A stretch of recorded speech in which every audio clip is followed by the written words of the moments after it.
मैं दीपक परमार जी के साथ हूँ इस समय महाकाल उज्जैन के अंदर। मेरे सामने बैठे हैं officer in-charge of IT department Deepak Parmar. Deepak Parmar ji से मेरी कुछ बहुत ही दिलचस्प बातें हुई हैं और उन्होंने कुछ बहुत ही इम्पॉर्टेंट इन्फॉर्मेशन दी है महाकाल की जो भस्म आरती होती है मॉर्निंग में उसके बारे में। तो दीपक जी आप बता रहे थे, मैं आपसे पूछना चाहती हूँ कि ये भस्म आरती आखिर है क्या?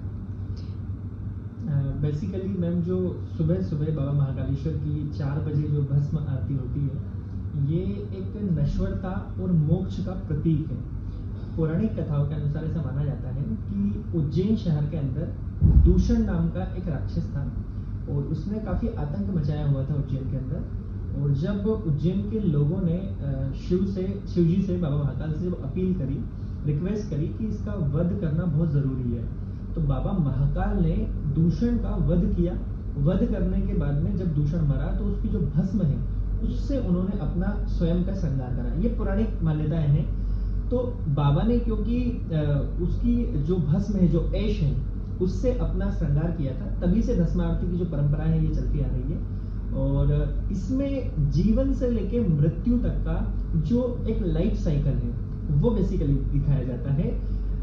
एट द एंड अगर मैं इसको समराइज करूं तो भस्म आरती में बेसिकली हमें ये दिखाया जाता है कि ये जो वर्ल्ड है, जो संसार है, इसमें जो मटेरियलिस्टिक जो चीजों में हम उलझ गए हैं, तो इनमें उलझने के बाद में फाइनली सभी को बनना राख ही है, बनना सभी को भस्म ही है, ऐश ही है। तो वही बस दिखाया जाता है। और क्योंकि बाबा का निराकार स्वरूप इसमें रहता है, इसीलिए भस्म आरती महिलाएं नहीं देखती है। जब बाबा को भस्म अर्पित की जाती है तो एक सूती कपड़े में भस्म बांधते हैं और जब बाबा का पूरा श्रृंगार हो जाता है, श्रृंगार होने के बाद में एक सूती कपड़े से बाबा को ढका जाता है, फिर एक सूती दूसरे कपड़े में भस्म ली जाती है और भस्म से बाबा का पूरा श्रृंगार होता है। और ऐसा माना जाता है कि बाबा इस समय निराकार स्वरूप में रहते हैं, तो उसको महिलाएं नहीं देखती, वो घूंघट कर लेती है। तो ये जो भस्म आरती का समय है यहाँ पे महाकालेश्वर के अंदर कितने बजे का है? ये सुबह 4 बजे होती है।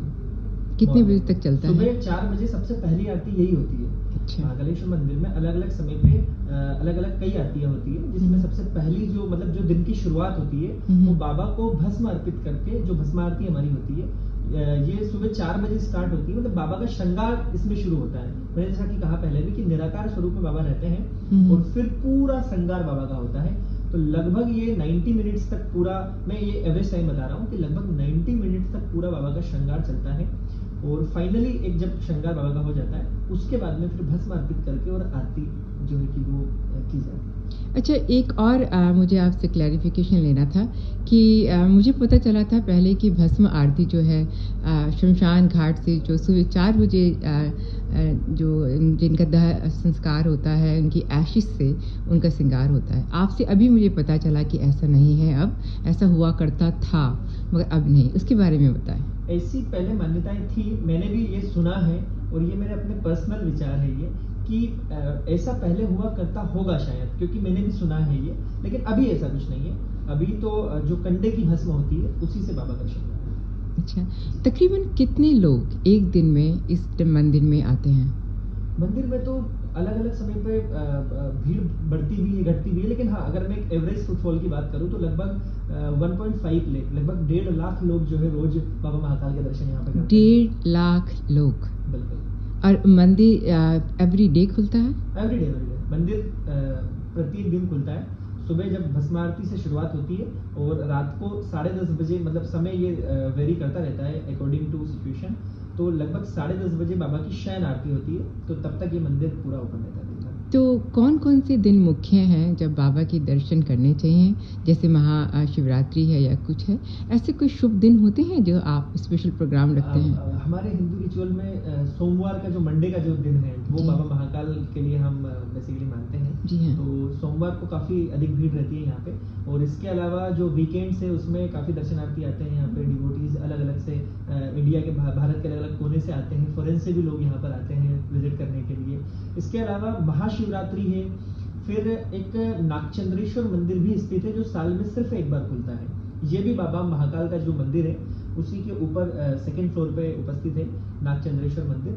और ये मंदिर साल में सिर्फ एक बार खुलता है। वो भी इसी जगह पे है? हाँ, इसी जगह पे, इसी टेम्पल प्रोमाइसेस के अंदर ही है वो भी। जी जब हाँ। बाबा महाकाल विराजमान है, उसी के ऊपर सेकंड फ्लोर पे वो मंदिर है। वो सिर्फ नाग पंचमी के दिन खुलता है और उस दिन लगभग 8 से 10 लाख लोग जो है कि बाबा के दर्शन करते हैं।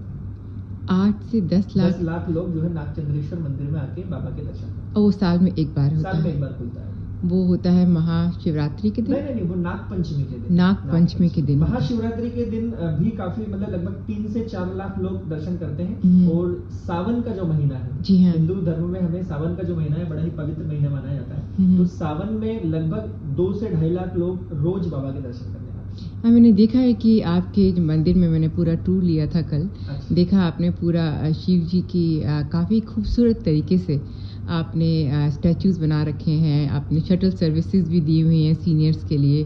फैसिलिटीज़ आपकी अमेजिंग हैं, मैं इस बारे में ज़रूर कहूँगी। और साथ में ये भी मैंने देखा था कि रात के टाइम पे आप लोग शायद लेज़र मूवीज़ के ज़रिए हाँ। आप कुछ किस तरह की प्रस्तुति करते हैं भगवान की? अभी वो शुरुआत हुई है, जिसमें उज्जैन जो हमारी सिटी है, धार्मिक सिटी हम कहते हैं उज्जैन को, हम्म। स्पिरिचुअल कैपिटल हम मानते हम्म। हैं। तो पूरा उज्जैन का इतिहास उसमें दिखाया जाता है। उसमें बाबा महाकाल के जीवन से जुड़ी जो स्टोरीज है, जो घटनाएं हैं, हम्म। उनका वर्णन भी बेसिकली जो वाटर और लाइट साउंड शो के तहत हम दिखाते हैं। दीपक जी, सिर्फ आखिरी सवाल मैं आपसे पूछना चाहती हूँ। जब हम पहले बात कर रहे थे, आपने कुछ बताया था मुझको कि महाकाल को महाकाल क्यों कहा जाता है। Ujjain city is the centre of the universe in regards to the timings. अब उसके बारे में कुछ और थोड़ा सा हमें बता दें। मुझे जितना नॉलेज है, सेंटर जो अपना टॉपिक ऑफ कैंसर है वो उज्जैन सिटी के बिल्कुल बीच में से गुजरता है। Okay. और क्योंकि समय की जो गणना है वो हम उसी के माध्यम से करते हैं। जितनी डिस्टेंस पे जो कंट्री होता है उसके अकॉर्डिंग हम टाइम डिसाइड करते हैं। तो ऐसा माना जाता है कि जो समय है, समय जिसका सिनोनिम्स में कह दूं काल, काल बराबर समय, तो काल जो है उसकी शुरुआत ही यहाँ से होती है। तो इसीलिए बाबा को महाकाल कहा जाता है। क्योंकि मतलब ये मेरा पर्सनल ओपिनियन है, क्योंकि मैंने सुना है, मैंने भी ये पढ़ा है, मैंने ये सुना है, मैं कई समय से यहाँ पे लोगों से सुनता आ रहा हूँ। तो क्योंकि काल की शुरुआत ही यहीं से होती है। एक वैदिक हमारा पूरा संस्थान है यहाँ पे, वैदिक शाला है, जिसमें समय की गणना की जाती है।